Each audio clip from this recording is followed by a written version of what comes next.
Somali लोग हम लोग को सुबह से पकड़ आए। सुबह से हमारा हमारा लोग को पकड़ आए, ईरानी लोग को पकड़ ही दिया। वो उसका हाथ था। वो दोपहर इंडिया का नेवी आया, वो सोमाली उसको देखा, फिर वो सोमाली डर गया कि इंडियन जो नेवी है उसने रेड सी एरिया में जहाँ पे सोमालीज ऑपरेट करते हैं बाबुल मंदेब के करीब कुछ ईरानी वेसल्स को छुड़ाया है सोमाली पायरेट से, जिसमें 19 पाकिस्तानी भी थे।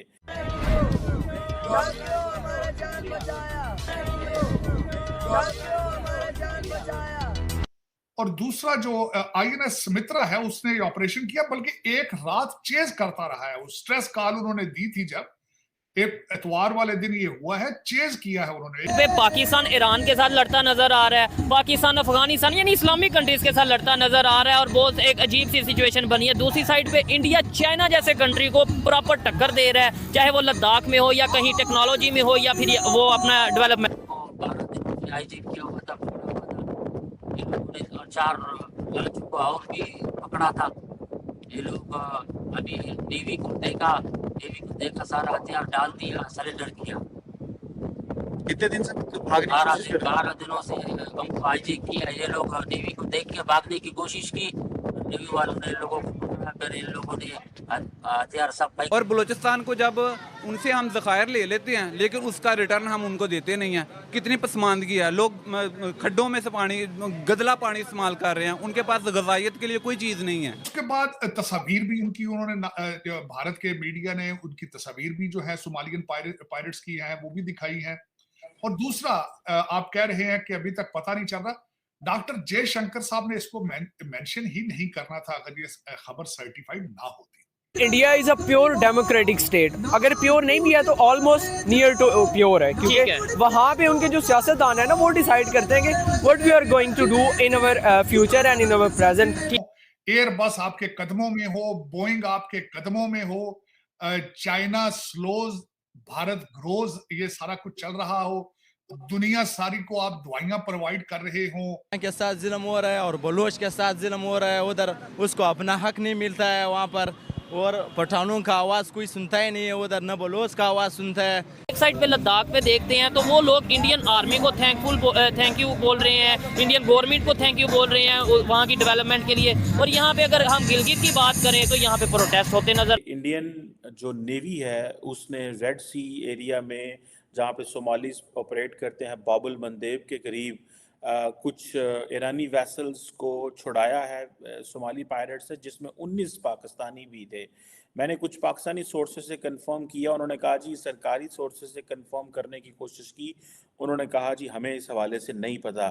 तार साहब आपको पता है आज मैं डॉक्टर जयशंकर को भी सुन रहा था, वो भी ये कह रहे थे कि हम इंडिपेंडेंट नॉन काइनेटिक जो ऑपरेशंस या कॉन्ट्रीब्यूशंस कर रहे हैं रेड सी अरेबियन सी में, इसका मतलब है कि इंडिया जो है वो क्रीज से बाहर निकल के खेल रहा है। तार साहब इस पे भी बात पहले कर रहे हैं और फिर पाकिस्तान के अंदर की सूरत हाल पे भी डिस्कस करना है। लेकिन तार साहब ये जो इंडियंस क्रीज से बाहर निकल के खेल रहे हैं, इसका मतलब ये है कि उनकी नेशनल सिक्योरिटी इतनी इंपॉर्टेंट हो गई है कि वो जैसे अमेरिकन अपने ज्योग्राफी से बाहर निकल के तो अपने इंटरेस्ट को प्रोटेक्ट करते हैं, इंडियंस भी अपने इंटरेस्ट को अपनी बाउंड्री से बाहर निकल के प्रोटेक्ट कर रहे हैं। How do you see this तार साहब?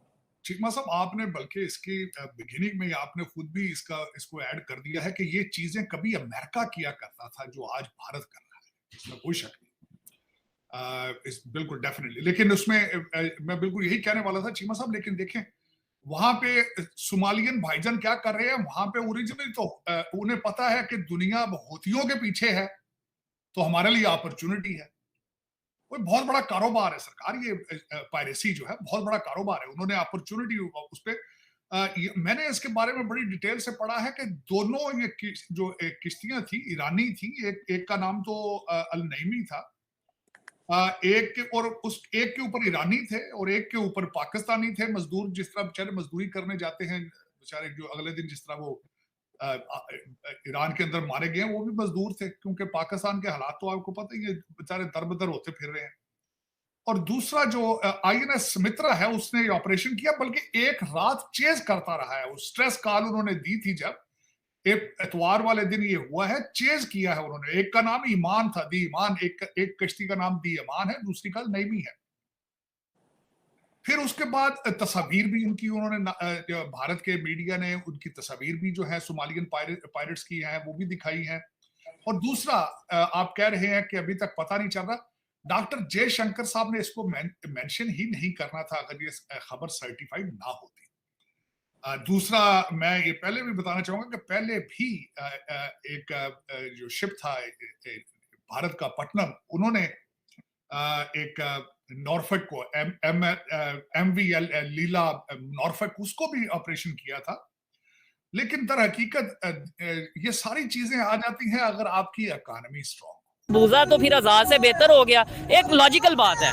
ऐसा ही है, आपको मैं बताऊं, जो ना मकबूजा कश्मीर के स्टूडेंट्स की कुछ सीट्स होती हैं अच्छा पाकिस्तान में, लेकिन वो उन्हें जो हम आप स्कॉलरशिप दे रहे होते हैं ना, वो उनके लिए आई गेस 1-2 लाख होती है, लेकिन वो उनके लिए मैटर ही नहीं करती, क्योंकि पहली तो बात हमारी करेंसी बहुत ज़्यादा लो है और ऊपर से महंगाई बहुत ज़्यादा है। ठीक है। तो वो मतलब फिर भी आपके थैंकफुल नहीं होते कि यार आप हमें स्कॉलरशिप दे रहे हैं। उसकी वजह ये है कि वहाँ पे महंगाई बहुत कम है और आपने जो उनको क्लेम्स कर करके उनको मरवाया और उसके बाद आपने उनसे हाथ खींच लिया, तो फिर ऑब्वियस ही बात है वो अंदर ही अंदर आपसे नफरत करना शुरू हो गया। नफरत, और ये चीज़ें हम सोशल मीडिया पे देखते हैं। अच्छा, अगर हम बात करें कश्मीर के हवाले से आगे भी हम बात करेंगे, एक साइड पे पाकिस्तान ईरान के साथ लड़ता नजर आ रहा है, पाकिस्तान अफगानिस्तान यानी इस्लामिक कंट्रीज के साथ लड़ता नजर आ रहा है और बहुत एक अजीब सी सिचुएशन बनी है। दूसरी साइड पे इंडिया चाइना जैसे कंट्री को प्रॉपर टक्कर दे रहा है, चाहे वो लद्दाख में हो या कहीं टेक्नोलॉजी में हो या फिर वो अपना डेवलपमेंट में हो। आई वुड से कि India is a pure democratic state. अगर प्योर नहीं भी है तो ऑलमोस्ट नियर टू प्योर है, क्योंकि वहाँ पे उनके जो सियासतदान है ना वो डिसाइड करते हैं कि what we are going to do in अवर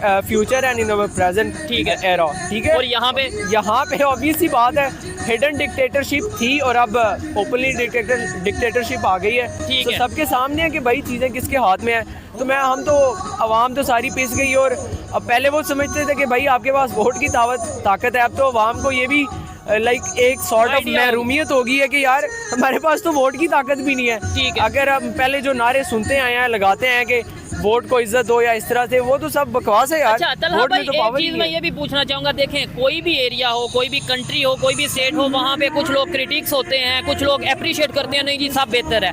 आप क्या समझते हैं, मेजोरिटी ऑफ यूथ आप जैसी सोच रखती है कश्मीर में कि भाई डेवलपमेंट होनी चाहिए, पाकिस्तान को वर्क करना चाहिए, या फिर आप जैसे चंद लोग हैं बाकी सब यही कह रहे हैं कि कश्मीर में सब अच्छा है? मैं अगर मेरी मर्जी होती तो मैं शायद यही कहता कि मेजॉरिटी ऑफ जो यूथ है ना उसकी रैशनल थिंकिंग है, लेकिन अनफॉर्चुनेटली पाकिस्तान वो मुल्क है जिसकी सबसे ज़्यादा यूथ कॉलेज और यूनिवर्सिटी का मुंह भी नहीं देख सकते। तो वो कैसे कह सकते हैं कि भाई उनकी रैशनल थॉट्स होंगे? वो ब्रेड एंड बटर में फंसे हुए हैं, अगर उनको वहाँ से फुर्सत मिलती है तो वो सर्कस के मामले में फंसे हुए हैं, तो वो उनके आगे यूट्यूब टिकटॉक और इतना फजूल स्टफ है कि अगर वो उन्हें ब्रेड और बटर से थोड़ा टाइम मिल भी जाता है तो वहाँ पे मसरूफ हो जाते हैं। ये चीज़ है। अब देखें जो टेक्निकल इश्यूज हैं, जो हमारे वाकई में लॉजिकल इश्यूज हैं, उसके ऊपर हमारी यूथ डिस्कस ही नहीं करती, और ख़ास तौर पे जिस तरीके से